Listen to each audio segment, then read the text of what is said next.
the lights seem so bright. This hell of a life future, it seems so right. They'll ask me how. Mic check 1 2. This is In Good Company.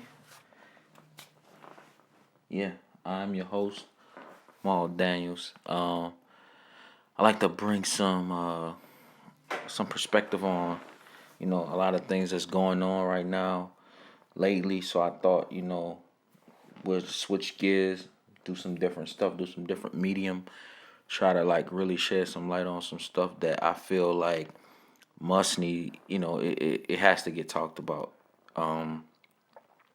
We as a society right now are in a state of, you know, um, stillness. There is there's progression happening, but the progression is being monetized. There's no like real plan on what's going on. There are a lot of looting, a lot of riots, protesting. But I think it's being shadowed and overshadowed by the placement of like bricks to be used by people who aren't paying attention. Um, I Someone told me that they think people are being bust or dropped off in certain areas and neighborhoods to destroy those places and loot those places to make it look like something that it's not. And I think a lot of people are in a mindset that certain things are overshadowing the death of another black man by the hands of the people that people that are sworn to protect people. When this isn't the first case of such a tragedy. This is where people are, and they're saying enough's enough. This is where people are when they say, okay, we've had this happen just one too many times. Like, is it gonna keep happening?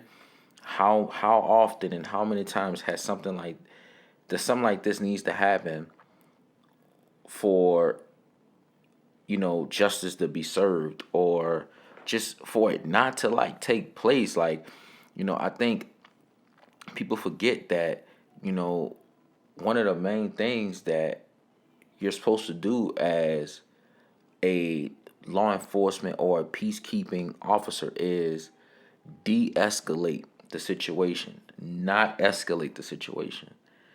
And in many instances, you'll see them de-escalate a situation that's happening, but for some reason, I can't figure out like the real like legitimate reason.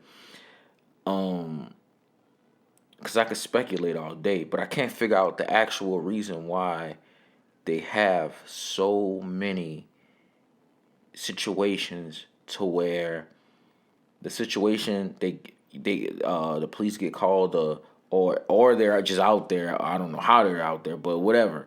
The civilians get into interactions with law enforcement, and the situation just turns like deadly,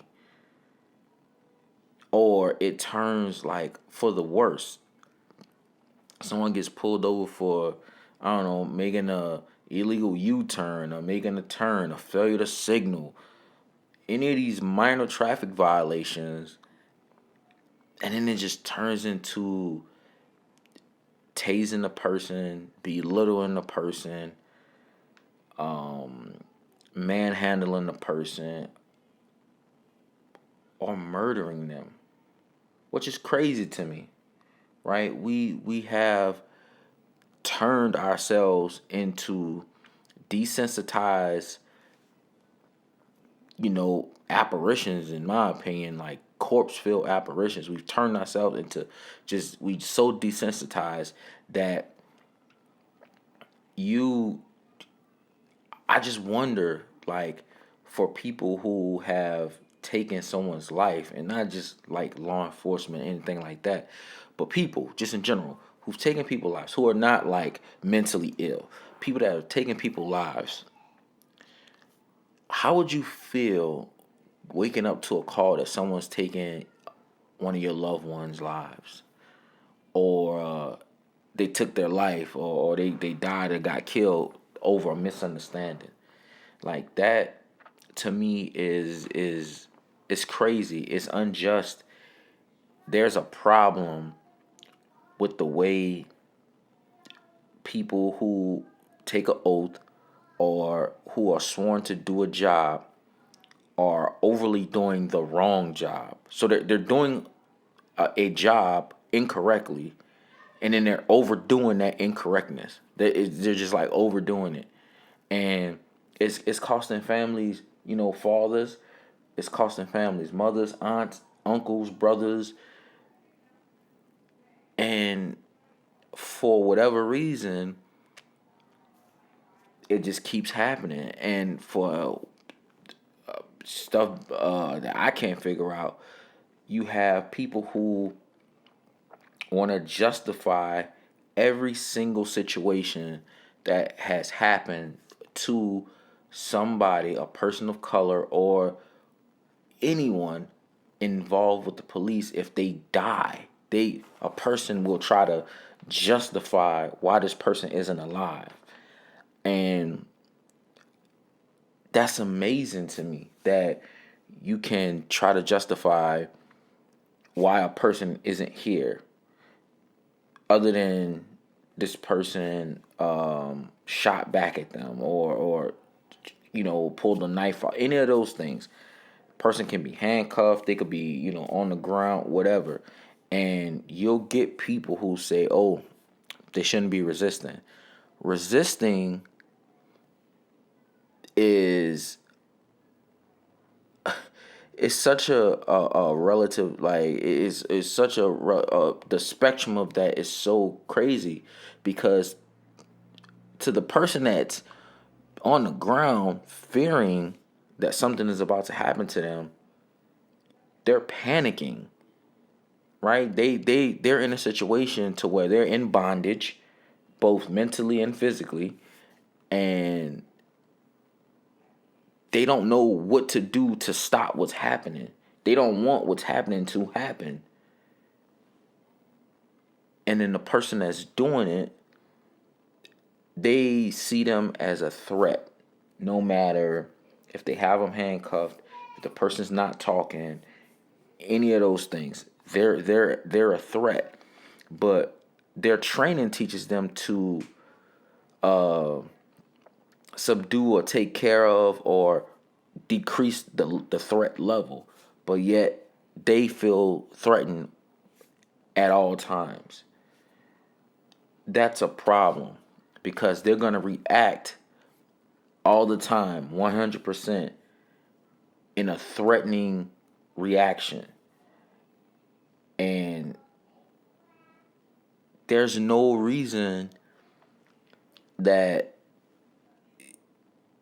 everyone that's in those positions, or not everyone, but many of them that are in those positions, should have the idea that someone is going to hurt them when they're the ones with the artillery, when they're the ones in positions to cause harm, and a lot of times cause harm. And there are good law enforcement officers out there, and there are bad ones. But here's my thing with that. If so, you'll have a guy, and he'll have a partner, and they'll go on their routes or whatever they do, and they'll make a stop. They'll show up to a call or whatever, or they'll make a traffic stop. Either one.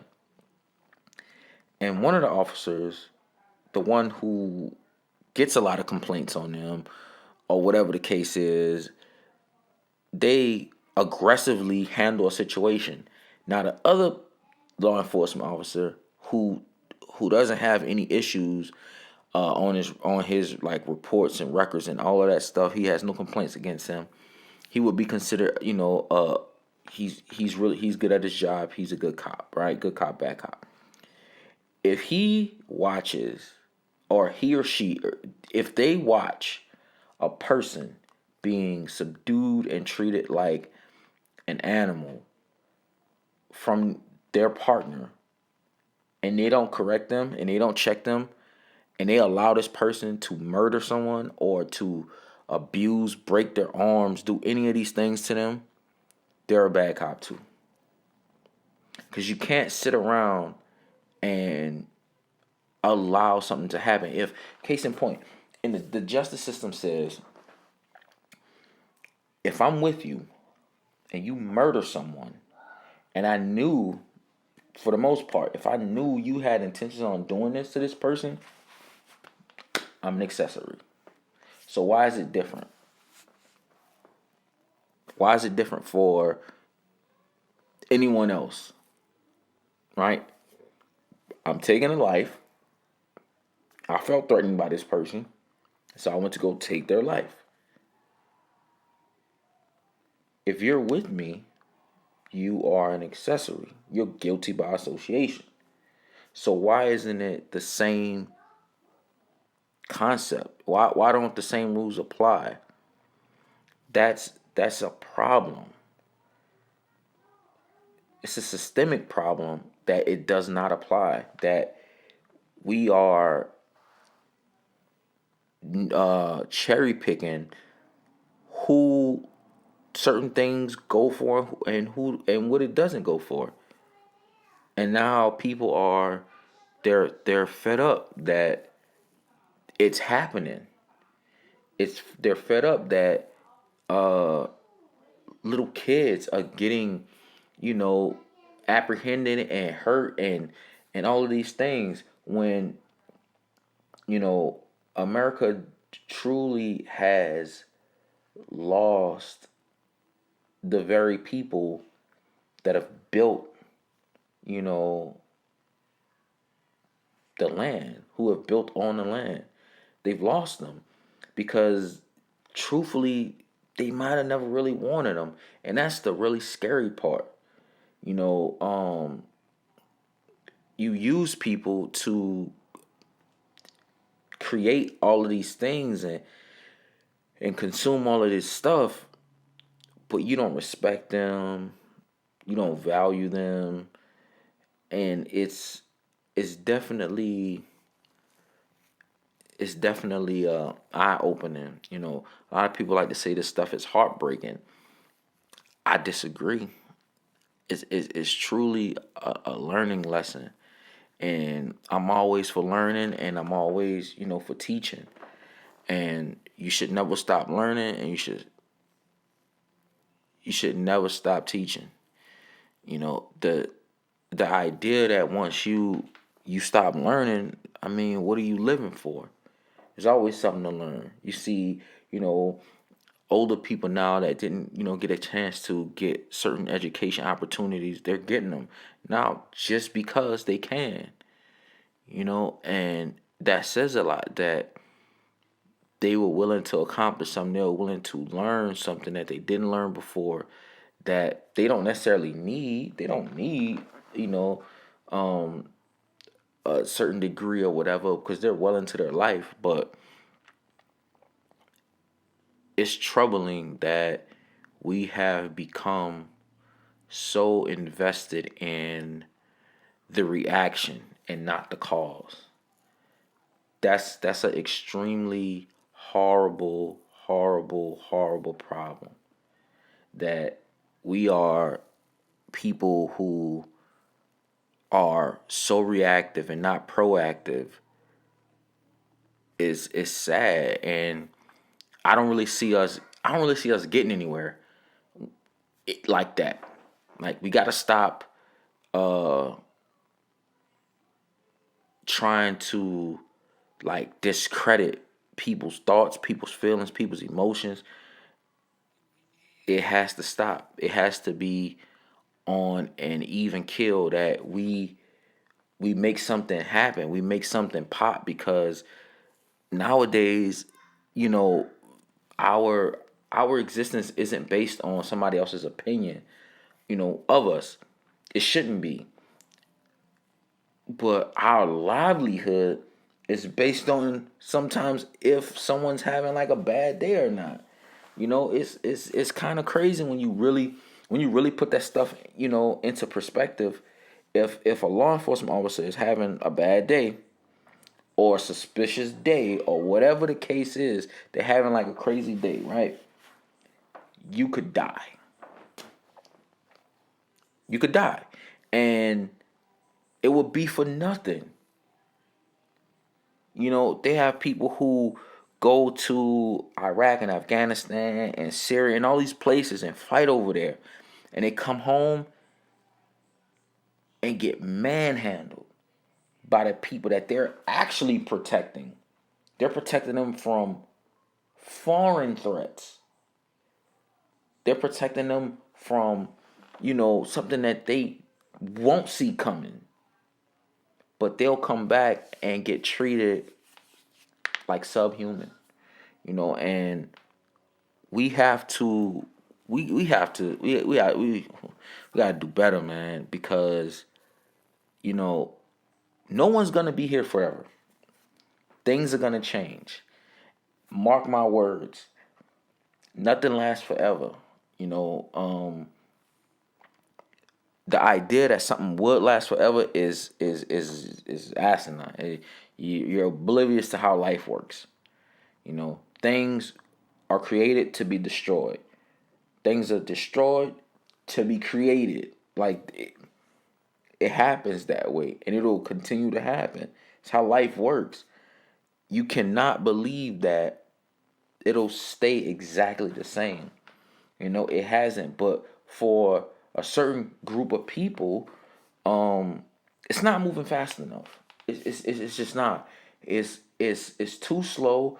It's too much of a struggle, and you have people who it doesn't affect them and it doesn't bother them, that it bothers you, that things need to happen, that things need to take place. They claim they don't see it like that. A lot of people ain't. I feel like we got to stop letting people push this narrative that they don't see color. It's bullshit. You must be blind if you don't see color. And if you are blind, that explains why you can't see what's going on. Saying you don't see color is like saying that a person of color is invisible. That's actually what that's saying. Because if you don't see color, then you don't see me.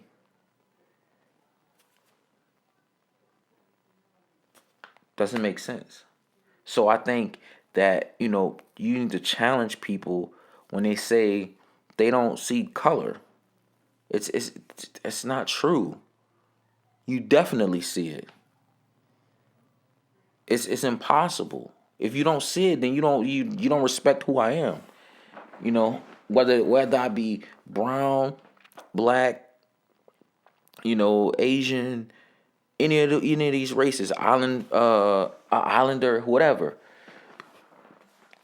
If you don't see what makes me me, every part of it, then you don't see me, and the conversation is mute, and they need to reevaluate what's really going on. We have become too cordial with, or I'm sorry, we become too comfortable with letting people dismiss our plight and our, feelings on things. That has to stop. I believe that people need to let people know how they feel, let people know what they feel, let people know how they want to handle and solve those feelings or those problems and move amicably through it. Not let people dismiss how you feel, and then now you're just left with, your anger or your confusion or your, tears a lot of times. So it has to be a point where we aren't, apprehensive to really speak on what's going on. It's replaced with confusion, anger, um, just everything, right? All that stuff replaces it. And so people die that are, you know, that they're around. People kill people that are around. People die that around them. But the same thing happens in any other neighborhood or any other place. If you're only around if you're only around a person that looks like you, those people, when crime happens, with murder and all, that's the people that are gonna be affected. Those are the people gonna die. So that idea that uh these crimes are ethnic related, like these black on black crimes, or brown on brown crimes, or white on white crimes. It's because that's who they're around. There's no other avenue to try to proceed with that argument. But people who are trained to de-escalate stuff or to stop issues or to help protect and serve or be there should be there. Should be you should not be feared. And people are fearing for their lives from a person who should be there to protect them. People are fearing for their lives. And that's just not how it's gonna work. It's life doesn't work that way. Because you can't sit on a hill and think that it's okay. It's not okay. A lot of people, they talk about, like they talk about who life matters, right? So black people are saying Black Lives Matter. And the breakdown to that is they're saying, hey, look at us. We are people. We are human, just like you. But we are not being treated just like you. We matter just as much as you matter. Let us tell you that. Let us explain that to you. And the response that they get is no, all lives matter, not just yours. No one said that just black people lives matter. They're saying they matter also. If you had 5 friends and y'all all sat down to eat, you put out the plates, and so now it's you and 5 friends, so it's 6 of you. And you pulled out the plates and you started, serving food. You got to the 6th person and you just passed them up. And you sat down and everyone is about to start eating. And the 6th person says, hey, I didn't get any food. And your response is, okay. And then everybody kind of mingles and is about to start eating. The 6th person interrupts again. Says, hey, I'm hungry too. I want some food. All you have food. I want some food. I'm hungry too. And your response is, well, we're all hungry. It's the same thing, same concept. That person deserves to get nourishment, to get food. That person deserves the same as everyone else. Why deny them of that? Same concept, right? We have to stop battling a person's feeling and emotion and trying to make them dismiss it because you don't understand it. That's just that's not gonna work. We have to be mindful of how we act, treat, pay attention to, when someone tells you something's wrong. Because, first of all, you would want the same thing, you would want the same support. And two, they're giving you their frustrations, they're giving you their confusion, they're asking you to, see it from their eyes. It would be, super unfortunate for a person to not see it from a person's eyes, to not see it from a person's perspective. That's a problem. And that's the stuff we have to correct, or we're going to continue down like a really confusing, dark, twisted, just agony type of path, because we can't give each other basic human dignity, rights, love, respect, and understanding. You know, but again, I'm gonna go on and get out of here. Just thought I'd touch again. I had more to say on this subject, and like I said, we're just gonna keep talking and trying to, create these conversations to really put things into perspective, because apparently, you know, it's not enough to be seen and repeatedly done over and over and over again. Something has to give, something has to change. The world is watching to see how this plays out, to see what happens with this. And it's gonna affect how the world sees us in the future, right? It's gonna affect a lot of things. It's gonna affect how we see each other, how we, treat each other 20, 30 years from now. So I'm gonna go on and get out of here, man. This is again In Good Company. I am your host, Maul Daniels. I want y'all to really, really, put some thought into the things that are going on, because they start and it won't just stop. All right. So I don't know, man. Y'all really hold it down, and peace and love.